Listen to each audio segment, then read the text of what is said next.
Hey, what's up guys? It's Robert here. I'm going to do a tutorial today. So today I'm going to pretty much show you a quick step-by-step tutorial of one of the pictures I took. I went recently to the Catskill Mountains to capture a landscape and a waterfall.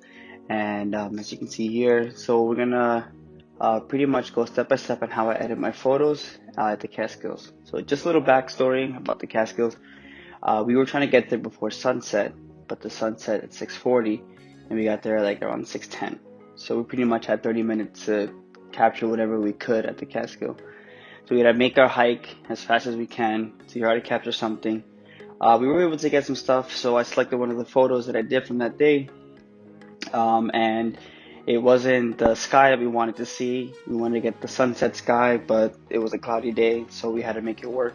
It took us an hour to get there. So let's jump into Lightroom, check out the edits, and let's do it step by step. So let's open up Lightroom. All right.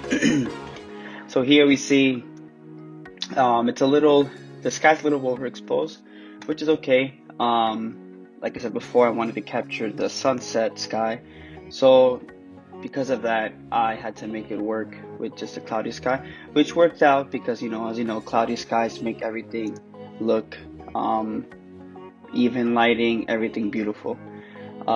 So let's go ahead and jump in. So right now, as you can see, the sky is very, very bright, overexposed. So what I like to do is I like to bring down the highlights as far as I can, especially when the sky's like this, so we can get the leaves a little bit more sharper. So they're really blending in a little bit within the sky, so I sharpen up the trees by lowering the highlight. I'm gonna deal with the exposure a little bit later. You'll see why. So I'm gonna bring up the shadows just a little bit.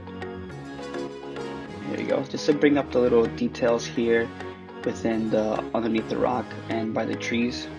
So I'm gonna clarify a little bit, make it a little bit more sharper. I'm gonna dehaze it to get a little bit moody, a little bit, get the colors out more. And then texture, just to make it a little bit more sharper. There we go.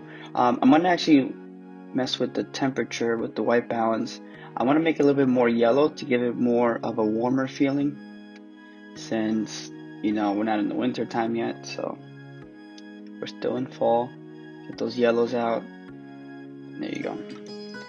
Alright, so I'm gonna bring it down now to the turning. Oh, before anything else, let us first check this lens correction. Reason being is because a lot of times I already had it automatically set to do it for me, but a lot of times if you don't have it set to automatically do it, it wouldn't check. So you have to check it. Reason why is because when I uncheck it, as you can see, there's some distortion around this area.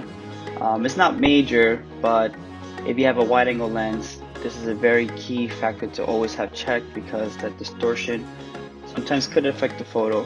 But in this case, it's not that much of a difference, but I'm gonna still have it checked. And then also have remove chromatic aberration. So let's go back up, get back to where we were. So here in the tone curve, I've noticed people like to make it a little, when it comes to landscape photos, a lot of photographers like to give it a little fadey mood. I actually like that a lot. So I'm gonna go ahead and give it a little fade here, and then I'm going to bring down these highlights a little bit more to give it that moody feeling. There you go. And then now I'm going to go, now that let me actually expose it a little bit more, just a little bit more. There you go.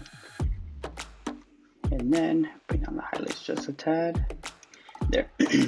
So I'm going to also continue messing with the lighting. So I'm gonna go ahead and give it a little vignette, because I like the feeling of the focus point of being the waterfall. So by adding the vignette, what you do is that you pretty much focus, it drags attention to the center of the photo, which is the waterfall. So now that I added the vignette, now let's mess with the colors. Let's go ahead and change the colors. So we have a lot of yellows, a lot of orange, green, and red, a little tiny bit of red. So I'm gonna go ahead and I'm gonna put the saturation up on the orange to make those orange pop. Same thing with the yellow, the same thing with the red. So now that I do that, so when I'm gonna go into the greens, I actually want to make the greens a little bit more blue. So I'm going to go ahead and raise it towards blue, and then I'm going to go and desaturate it because it's too bright. Too saturated. And then I'm also going to darken it a little bit more to give it that moody feeling. There you go. So those colors are set there. So what I love to always do in my photos is add a split tuning to it. This photo is mainly shadows, so I would want to adjust the highlights, because if you adjust the shadows, it's going to adjust pretty much the whole entire picture, as you can see. So I want to add it to just the highlights. So I want to actually add a little orange tint to the highlights. So I'm going to do that here. As you can see here, it did change a little bit more pinkish. So now that I added that, I'm going to go to this one tool. I haven't really seen people use it, but it's a calibration. So pretty much it calibrates the shadows. So I want the shadows, the blue shadows, I want it to give it a more yellowish hue. So what I'm going to do is I'm going to lower down the blues, because there's a lot of blues in the trees, because I made it a little bit more bluer. So by bringing it over to the left to give it that more the turquoise color, it actually is making everything a little bit more yellow because of the blues that are in the trees that I added. So now that I added that, it gives it this more yellowish fall type feeling. So now because of that, it made the rocks more pink. So what I'm gonna do is I'm gonna go back into the split tuning. The split toning. Because I've added earlier, it made everything in the shadows more orangey pink. So I'm gonna just pretty much just take it all out to give it back that original feeling. Yeah, there you go. All right, let's see anything else. Oh, let me also just darken it a little bit more. There you go. And also I'm going to add a masking tool to the waterfall, a circle mask, because I want the waterfall to pop out more. So I'm going to brighten it because it's a little dark. Pretty much the main focus of the photo is this tiny little waterfall. I'm going to go ahead and do that. So make sure whenever you're doing the masking tool for the circle, if you want to edit everything around the circle, you can just go ahead and edit. But if you want to edit anything inside the circle, make sure to click this invert button, and it edits everything inside the circle. So by that, I'm going to go ahead and brighten that waterfall up, make it pop. There you go. Awesome. So it's pretty much the edit. So let's go ahead and check out the before and after. There you go. And the left side is the before and the right side is the after. So you can see how much of a difference editing makes in your photos. A lot of people, mainly professional photographers, always edit their photos because sometimes you have a mind, sometimes you have the idea of a photo that you want to get, but the only way you can get that photo is if you edit it. So this is one of the main benefits of editing a photo and what makes it look great. So it's pretty much in my tutorial today on how to edit in Lightroom, especially this landscape photo.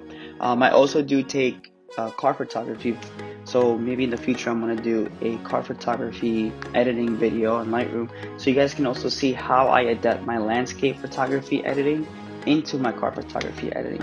So stay tuned for that next video of the car photography edit video, and also please like and subscribe for future videos that are going to happen. Please comment if you have any questions about how I edit my photos, and also if you want to see any different type of video in the future. And then I'm going to also take you guys to my next trip in the Adirondack Mountains. I'm going to go there soon, and I'm going to take you guys from a beginning to the end tour and trip going to the Adirondacks. Alright guys, well thank you so much for watching the video. Please like and subscribe. Please tell your friends, about if they want to know how to edit photos in Lightroom. If they want more tutorials, please let them know. A lot of people want to know how to use Lightroom. So thank you guys again for watching, and I'll check you guys in the next video. See ya.